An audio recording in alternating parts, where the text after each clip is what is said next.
Kindly subscribe to our YouTube channel, see how to. Click on the subscribe button below and also click on the bell beside this. This will notify you once we drop a new video. Thank you.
He's doing so well for himself.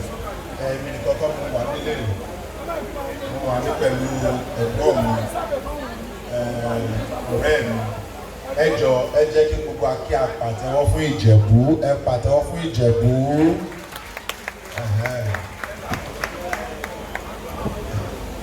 Ìjẹ̀bú ẹ wá kí àwọn èèyàn ká tó bẹ̀rẹ̀. Ẹ wá kí wọn wá kí wọn. Ẹ̀rọ kí bẹ́ẹ̀ ṣe gbé gòsòjú yẹn wọ̀n mọ́ pẹ́yìn ni. Gbé gòsòjú láṣẹ windscreen. Pákéjì ni. Small doctor náà ní pákéjì. Ẹ kí àwọn èèyàn yín ká tó bẹ̀rẹ̀. Takbir! Takbir! Takbir! Mo kí àwọn èèyàn mi ní ẹ̀sìn Islam lọ́kùnrin àti lóbìnrin. Mo kí àwọn aláàjì àlẹ́ájà. Mo kí àwọn tó wà ní múra, àwọn tí wọ́n ṣẹ̀ ń dé, àwọn tí wọ́n ṣẹ̀ fẹ́ pinnu àti lọ. Mo wá fi àkókò yìí kí àáfàá mi small doctor. Mo sọ kọ́kọ́ kí n tó gorí stage lẹ́ẹ̀kan mo ní gbogbo everybody là ń package, kì í ṣe pé à ń package lásán. Tí òòrùn bá pọ̀ jù a máa lo glasses.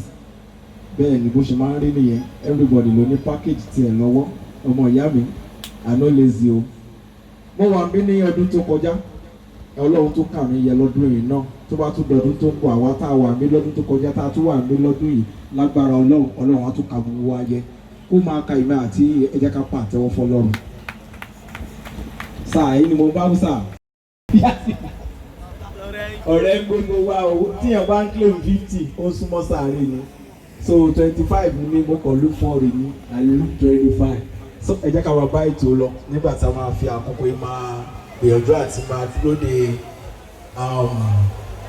our lecturer Shehu àmì Ọlọ́run wọn ní pẹ́ ní sáàrin wọn. Thank you very much.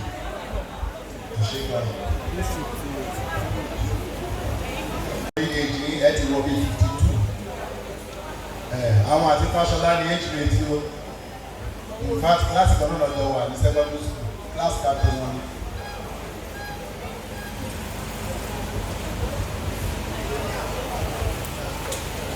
Thank you so much for watching. You want to see more? Click below and subscribe because we drop video every day.